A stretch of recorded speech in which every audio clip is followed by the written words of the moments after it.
So it's early in the morning and there's a pump behind me, so you know what that means. We're pouring concrete. However, today's a little different because we're doing a post-tension foundation. If you don't know what that means, stick around, I'll show you.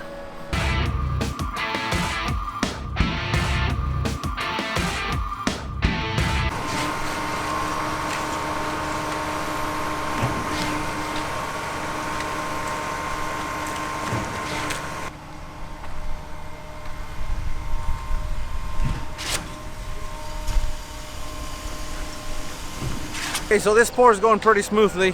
This slab is about 3,100 square feet. It's not small, but it's not too big. We already have 80 yards in the slab so far. We got another about 20 to go. It's going to take about 100 yards or so. On the post tension, so the way it works, you know, you have rebar, you have post tension tendons like we put in this one. I'm trying this system out, see how it works out for us. I've had mixed reviews, not mixed reviews in the sense of good and bad, but mixed reviews, and some say you get less cracking, some say it doesn't matter. I'm gonna try it. Obviously we do a lot of stained concrete, and if I can get less hairline cracking, or at least the potential for less, it's worth it. The other reason is steel just took a big hike, so when as much rebar, you guys have seen how much rebar we put in these Barndominiums. So if we can save some of that rebar, and what I'm trying to do is keep the quality high, but try to keep the cost low or lower, you know, for our customers, and you know, without sacrificing any quality. But so we're trying to post tension. We're gonna do 2 slabs. We're gonna do this one and the next one. We're gonna do post tension, and then we're gonna make a decision if we're gonna, you know, switch to post tension or we're gonna go back to rebar. Post tension, they claim it's cheaper. It's not really cheaper. I mean, you saw how many beams this thing had. It had a beam every 10 feet, and they were 28 inches deep. So strength-wise, it's not a problem.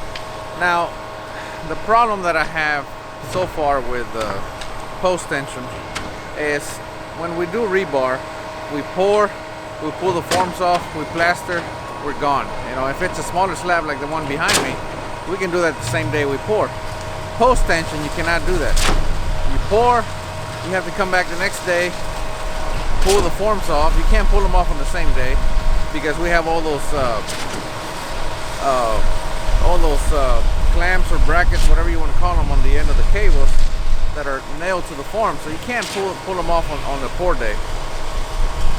So you come back the next day, you pull your forms off, and then they have to come and pre-stress the foundation.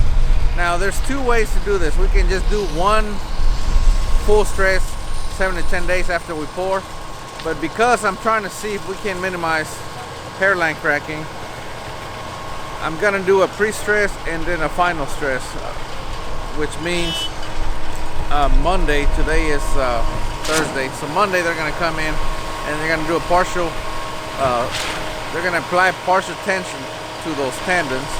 And then in another week, they're going to come back and do the final, you know, full force or the final tensioning of the tendons.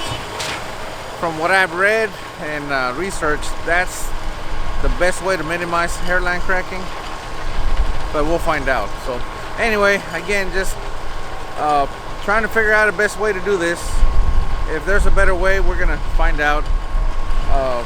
The customer that we're doing this for, he was in commercial construction for a long time, so he's very familiar with post tension.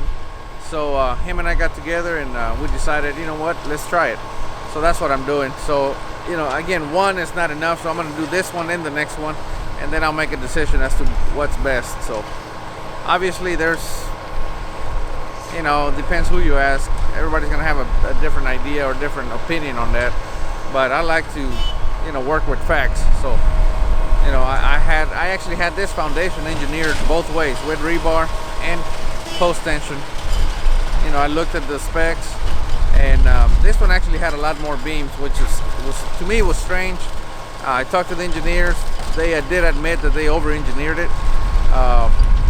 You know, Barndominiums are kind of a new animal to them, and but anyway, I'm gonna go back and sit down with them and, you know, discuss it a little more so they can understand exactly what we're doing, because I think this thing was way over engineered, but it's not a problem. You know, we'll pour it.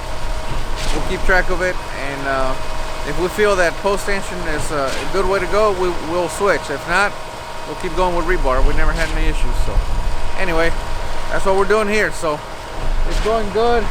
Weather's gonna hold out. There's 80% chance of rain tomorrow, so that'll work out just perfect.